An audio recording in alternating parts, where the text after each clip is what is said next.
Hello friends, आज trigonometry का lecture number 2 देखेंगे एयरफोर्स और एनडीए के लिए।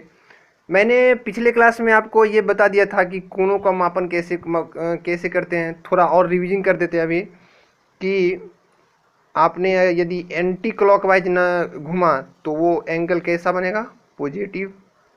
और यदि आपने क्लॉकवाइज घुमा तो इसमें एंगल कैसे बनेगा, निगेटिव। ठीक है, मैंने ये बता दिया था पिछला क्लास में। आज देखेंगे कि इसको किस तरह से मापते हैं, क्या क्या चीज़ है, यूनिट जिसमें इसका यूज आता है। ठीक है, बहुत ही डिटेल से एक्सप्लेन करके मैं बताऊंगा, आप एक एक बात ध्यान से सुनिएगा। और दोस्तों, इसका क्लास नोट्स आपको डिस्क्रिप्शन में दिए गए लिंक से प्राप्त कर सकते हैं। मेरा चैनल पे चले टेलीग्राम चैनल पे जाके वहाँ से आप नोट कर लीजिएगा। नीचे डिस्क्रिप्शन में पूरा लिंक दिया हुआ है, आप जाके कर सकते हो। वरना कोई बात नहीं, सिर्फ पढ़ो और यहाँ से भी नोट्स कर सकते हो। मैं यहाँ भी नोट करवा देता हूँ। ठीक है, तो आज शुरू करते हैं। पहला देखो, इसको 3 यूनिट से नापते हैं। क्या क्या 3 यूनिट है, क्या क्या देखो। पहले सेक्साडेसिमल सिस्टम और सेंटीसिमल सिस्टम और तीसरा है क्या, सर्कुलर सिस्टम। इसमें जो सर्कुलर सिस्टम है वो बहुत ही इम्पोर्टेंट है और एग्जाम में भी क्वेश्चन बनता है इस पे। ठीक है, वैसे सेक्साडेसिमल भी बहुत इंपॉर्टेंट है क्योंकि इसमें हमको डिग्री पढ़ना रहता है। डिग्री के बारे में तो आप लोग जानते ही होगा कितना यूज होता है। इसमें पढ़ते हैं हम रेडियन के बारे में, सर्कुलर में रेडियन के बारे में जानते हैं। और रेडियन भी बहुत इंपॉर्टेंट है, आपको पता होगा। और इसमें तो ग्रेड के बारे में पता है, इसके बारे में तो नहीं पूछा जाता है, वो इतना इम्पोर्टेंट नहीं है। ठीक है, तो आज हम शुरू करते हैं पहले सेक्साडेसिमल से, क्या क्या इसमें इंपॉर्टेंट है और कैसे इसका यूज करते हैं। ठीक है, तो शुरू करते हैं। देखिए, पहले आप ये जानिए कि एक राइट एंगल,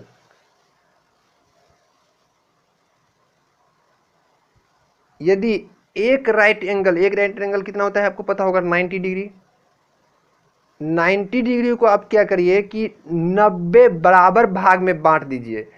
एक राइट एंगल को यदि आप 90 बराबर भाग में बांट देंगे, मान लीजिए ये एक भाग हुआ, वैसे डॉट डॉट डॉट डॉट करके बहुत मैंने 90 भाग बांट दिया, तो प्रत्येक भाग जो एंगल बनेगा ना, प्रत्येक भाग वो 1 डिग्री कहलाएगा। समझ गए?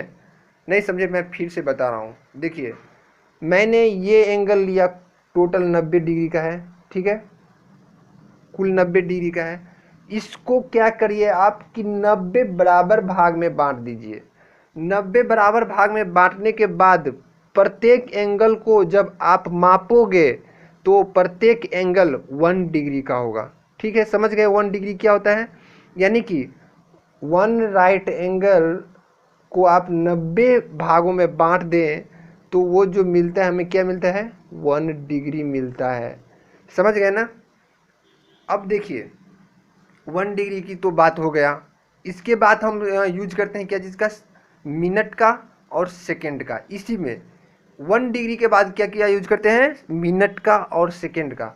तो मिनट में देखिए, यहाँ पे आपने 90 का यूज किया। इससे आगे याद रखिएगा कि यदि 1 डिग्री को आपने 60 बराबर भागों में बांट दिया, इसके अंदर यदि ये 1 डिग्री जो था, यदि मैं 1 डिग्री को थोड़ा बड़ा बना देता हूँ, यदि ये 1 डिग्री है, इसको आपने 60 भागों में बांट दिया, यहाँ से मैं लिख रहा हूँ 60, तो ये जो प्रत्येक एंगल जो होगा वो कितना का होगा, 1 मिनट का होगा। समझ गए ना?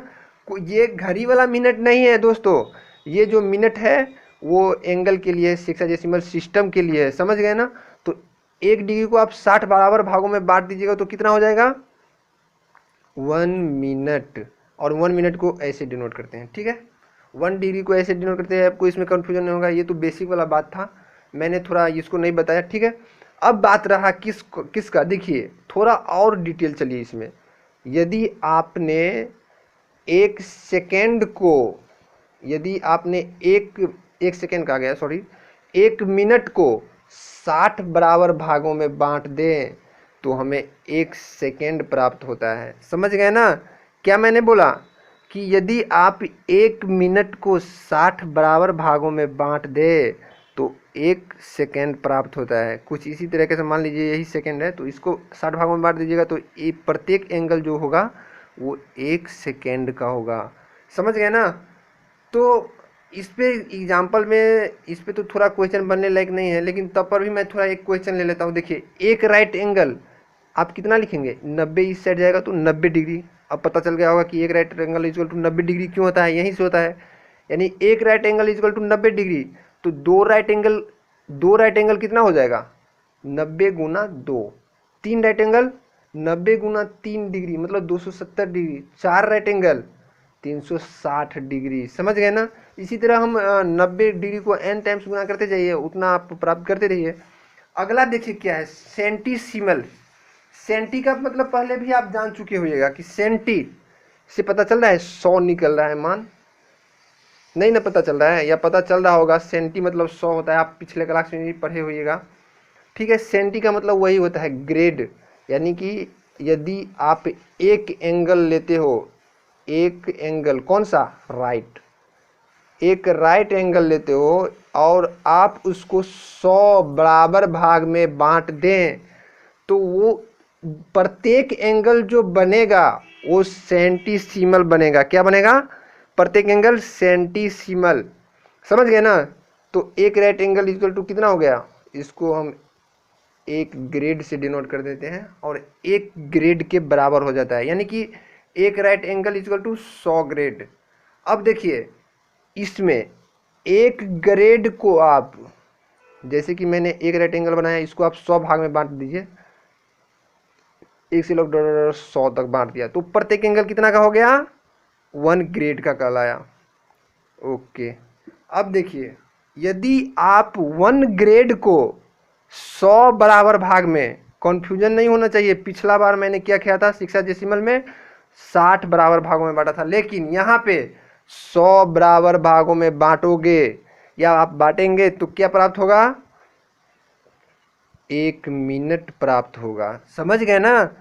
एक ग्रेड जो होगा वो 100 मिनट के बराबर होगा यदि आप इसको इधर ले जाते हैं तो। ठीक है, अब देखिए, यदि आप 1 मिनट को 100 बराबर भागों में बांट दिए तो प्रत्येक जो भाग होगा ना वो 1 इंच कहलाएगा। ये इतना इम्पोर्टेंट नहीं है, लेकिन आप जान लीजिए इसमें 100 होता है। मैन याद करने का ट्रिक है वो 60 से हम क्या करते हैं उसको 60 बराबर भागों में बांटते हैं। यहाँ पे क्या किए, 100 बराबर भागों में बांटे। ठीक है, इतना इम्पोर्टेंट ये नहीं है। लेकिन अब जो बताएंगे सर्कुलर, ध्यान दे के सुनिएगा, बहुत ही इम्पोर्टेंट है सर्कुलर, जिसमें आप पाई के बारे में पढ़ते हैं। ठीक है, पाई के मैं पहले तो पाई के बारे में मैं बतला चुका हूँ, वैसे कई वीडियो होगा मेरा अलग अलग चैनल पे है, देख लीजिएगा, डिस्क्रिप्शन में मैं लिंक दे दूंगा वैसे। लेकिन यहाँ पे देखिए रेडियन, रेडियन आपको पहले ये समझिए, मैंने एक सर्कल बनाया, थोड़ा टेढ़ा हो गया, फिर से बना देता हूँ। देखिए, एक बनाया प्यारा सा सर्कल। इस सर्कल में यदि आप एक चाप लेते हो और उसका नाम रखते हो थीटा, यदि ये डिस्टेंस L है और ये R है तो थीटा इजिकल टू L/R होगा। तो आप बोलोगे कि ये क्या सर, ये तो हमको पता है, पहले से भी पता है, नया कुछ बताओ। तो मेरे दोस्त आप नया सुनो, इसमें क्या होने वाला है। देखो, थीटा इजिकल टू L/R मैं यूज करके देखिए कितना ही बढ़िया इंपॉर्टेंट निकालूंगा यहाँ पे, वो आप देखिएगा। ठीक है, अब देखिए, यदि आप यहाँ पे भी देखिए राइट एंगल ले रहे हैं। देखिए यहाँ पे थोड़ा समझने वाला बात है कि राइट एंगल ही क्यों ले रहे हैं, 180 भी ले सकते हैं, पिछला बार 180 क्यों नहीं लिए। तो देखिए, मैंने आप तीनों के लिए सिर्फ 90 डिग्री के लिए इजी लेवल है, समझ गए ना।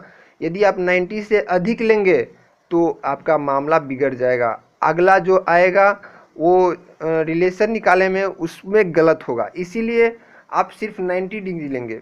तो यहाँ पे यदि आपने 90 डिग्री लिया और ये कुछ सर्कल है, इस तरीक़ा से सर्कल में आपने 90 डिग्री बनाया है, ठीक है ना। तो देखिए थीटा यहाँ पे कितना हो गया,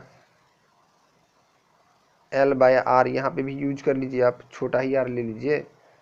देखिए ये यहाँ से यहाँ तक ये क्वार्टर बना रहा है, तो इसका डिस्टेंस आपको पता होगा कितना, पूरा का होता है 2 पाई आर, तो 4 भागों में बांट दीजिए तो कितना हो जाएगा πr/2। यानी आप यदि यहाँ theta equal to 90 degree use करते हो और एल का मान πr/2 लेते हो और नीचे तो एल रखना, आर रखना है, तो आर से आर कैंसिल हो गया, क्या आ गया π/2। अब आपको यहाँ पे समझ में आ गया होगा कि 90 डिग्री का मान π/2 कैसे आता है। पहले तो ये समझ ले, आप समझ लीजिएगा वहाँ उस वीडियो में जाके कि पाई का मान कैसे निकालते हैं, 3.14 जो निकालते हैं वो कैसे आता है, या फिर 22/7 कैसे लेते हैं। मैं डिस्क्रिप्शन में लिंक दे दूंगा, वहाँ से देख लीजिएगा आप कैसे होता है। थोड़ा 5 मिनट का वीडियो है, लेकिन अभी आप यहाँ समझ लीजिए। देखिए 90 डिग्री का मान π/2 कैसे आया, और यही इम्पोर्टेंट है। यदि आप 180 डिग्री इजिकल टू लेते हो तो क्या हो जाएगा